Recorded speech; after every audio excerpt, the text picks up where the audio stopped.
Botaram os volantes, os meias, os atacantes, as variações de jogadas, o Gabriel, veja como é que ele se comporta, a passagem dos laterais. Você tem que ver o composto do time, o contexto do acontecimento. E nesse contexto do acontecimento é que eu estou dizendo para você, o time do Flamengo está muito arrumado.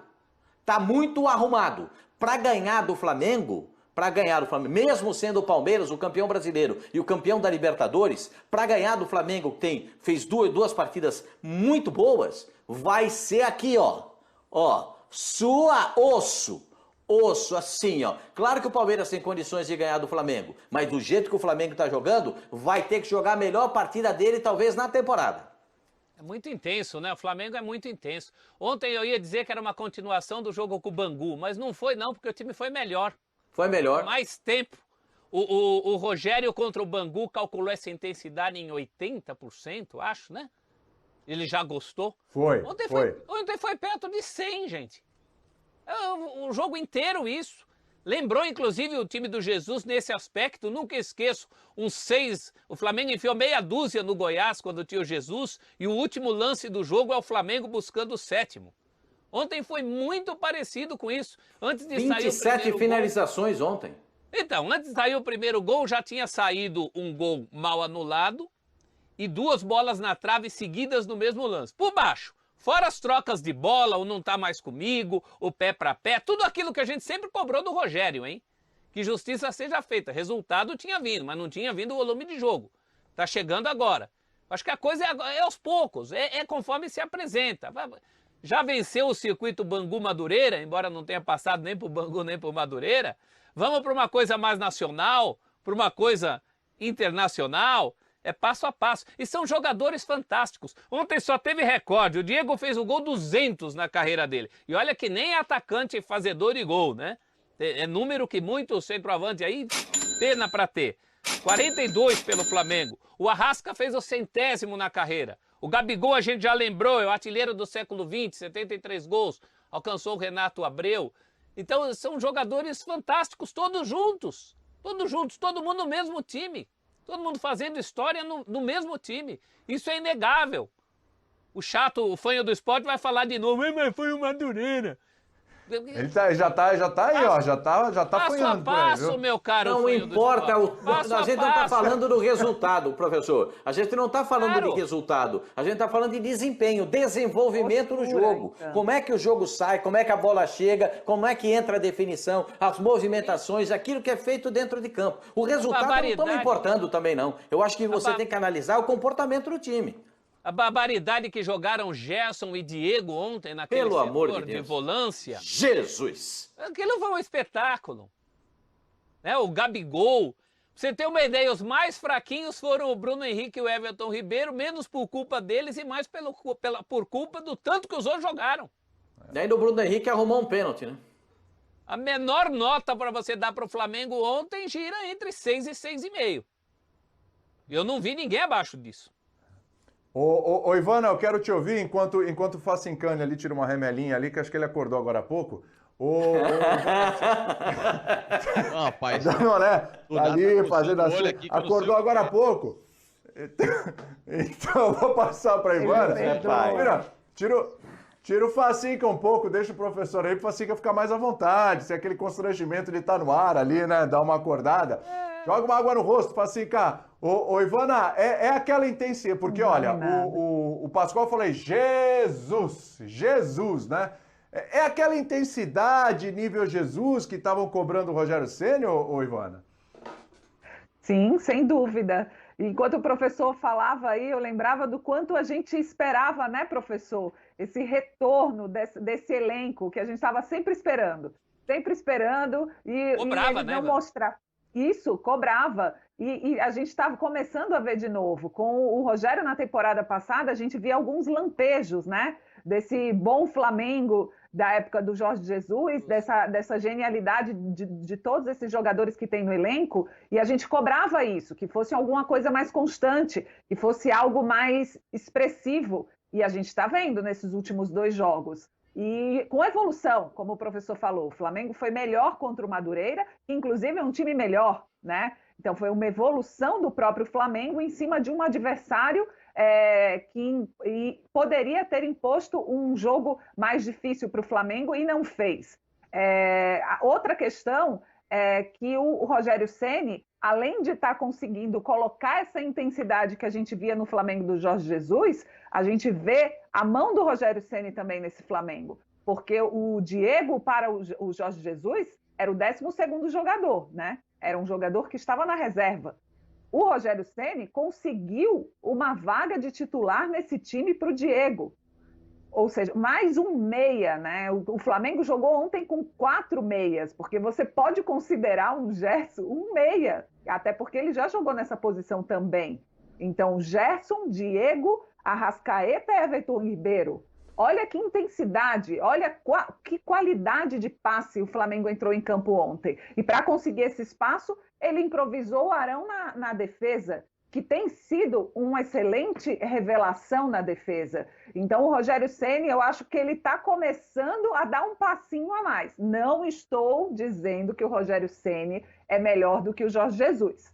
Mas o que eu estou dizendo é que ele está começando a lidar com essa sombra, colocando um time do Flamengo como o Jesus encontrou, que foi com aquela intensidade, com aquele futebol bonito, mas também com uma impressãozinha digital já do Rogério Ceni nesse time também.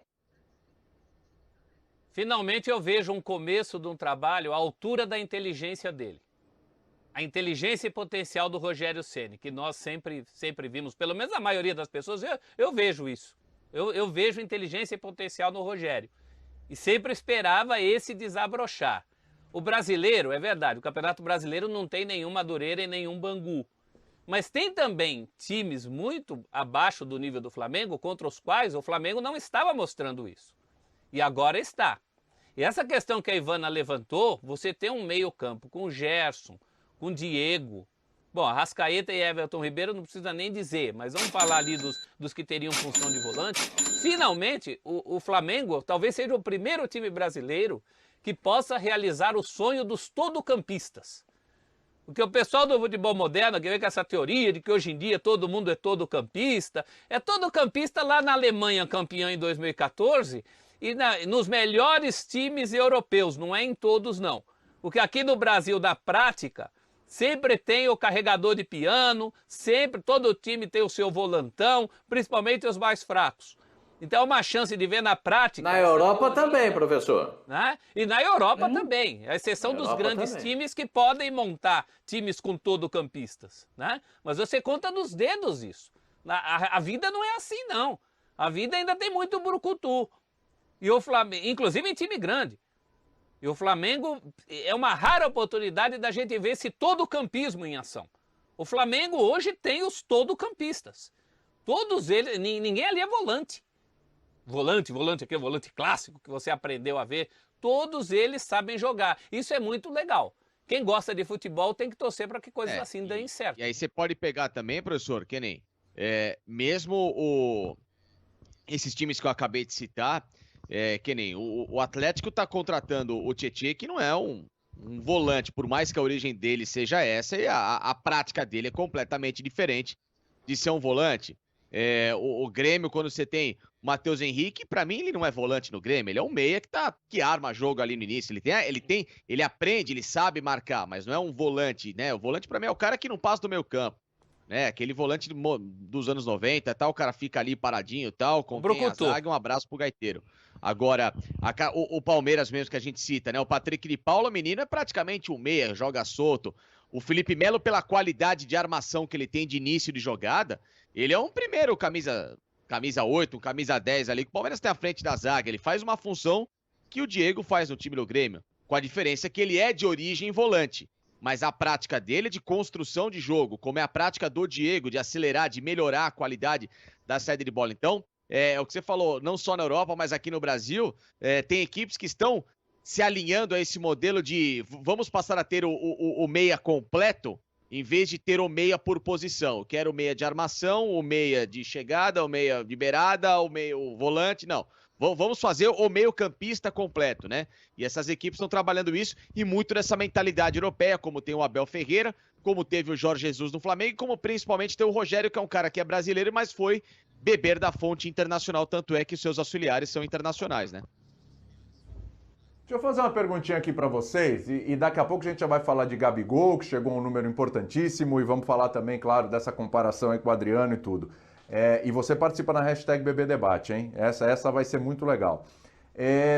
O Flamengo hoje, se mantiver essa intensidade aí, também indo bem nos desafios maiores e tudo, o Flamengo entra em campo. Eu não estou dizendo que ele vai ganhar, porque favoritismo não é certeza de que vai ganhar ou que vai ser campeão, mas ele entra em campo favorito contra qualquer equipe. Você vai falar, William, mas tem o Atlético, tem o Grêmio, tem o Palmeiras. Não, aí é um leve favoritismo que o transforma num time sempre favorito contra qualquer equipe que ele for enfrentar. O que você acha, Pascoal?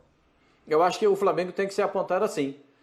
Pelo futebol desempenhado, pelo elenco que tem, com as modificações que podem ainda ocorrer dentro do time, e você aproveitar. O Pedro está com uma lesão, mas ele vai se recuperar. É um jogador que dá esses sinais de que o time do Flamengo pode ter um centroavante também com um ótimo posicionamento. Tem o Gabriel fazendo O Gabriel está numa fase esplendorosa, né, gente? Ele é fominha para jogar, ele mesmo já se declarou fominha. Eu sou fominha, eu quero jogar sempre. Então, é bom, tem 73 gols em 105 jogos. Parabéns para ele. Parabéns para ele. E acho que o Flamengo tem que ser respeitado. O Flamengo entra no Campeonato Brasileiro, é o atual campeão. Então o Flamengo entra com essa marca do favoritismo.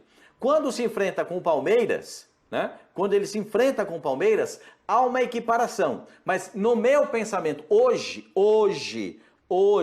né? Eu não sei daqui a 15 dias, uma semana, 20 dias, 3 meses. Hoje, o Flamengo está mais arrumado que o Palmeiras. Hoje, o Flamengo está mais arrumado. Jogou mais, está mais rodado, o treinador botou a mão e acertou o time do Flamengo. A gente não sabe qual é o Palmeiras que vai jogar. Porque o Palmeiras vai jogar amanhã. Os outros que estavam jogando eram sub-20, sub-17, isso é outra coisa no Campeonato Paulista. O Palmeiras vai jogar amanhã e a gente não sabe como vai render diante do Defensa e Justiça.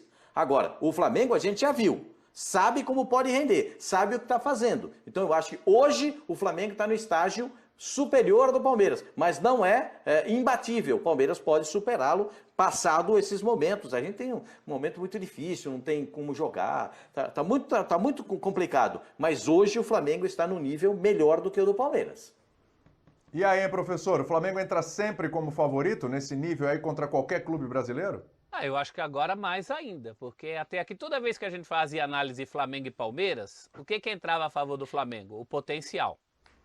Tem melhores jogadores, né? Como nome, como time, mas como time, o Palmeiras tinha rendido mais. O Palmeiras conseguiu títulos, 2 títulos contra um do Flamengo. O Palmeiras como time, a gente sempre discute isso, né? O Sormani tem as ressalvas dele, mas não estou nem falando de beleza de futebol, estou falando de efetividade como equipe. O Palmeiras me agradava mais, mas agora a gente tem um fato novo. Tem um Flamengo que voltou 2 jogos antes do Palmeiras e voltou muito bem. Voltou daquele jeito que a gente queria que ele tivesse encerrado o ano e ele não encerrou. Então agora some-se aquela questão do potencial do Flamengo, que sempre foi inegável, uma prática. É um momento o Flamengo. Essa questão como é que você colocou aí? Como favoritismo. Foi o favoritismo, isso. Claro que vai ter gradações diferentes de favoritismo. Isso. Mas eu enxergo sim, para cravar, eu enxergo o Flamengo favorito, inclusive contra o Palmeiras. Aí com favoritismo, obviamente, muito mais leve, mas ainda há um favoritismo para o Flamengo, pelo futebol que está apresentando e pelo potencial que a gente vem decantando desde o ano passado. E, aliás, graças a esse potencial é que foi campeão, né? Foi muito mais no potencial que tem do que propriamente na bola que só está mostrando agora. Ô William, Pode falar. Como disse o professor, a gradação disso aí é favoritaço. Esse aí é o Flamengo contra o menos importante. Favoritaço. Aí tem favorito. O Flamengo é favorito. Aí boca cheia. Favorito. Ó, boca cheia. Aí tem o Flamengo é favorito. Boca vazia. O Flamengo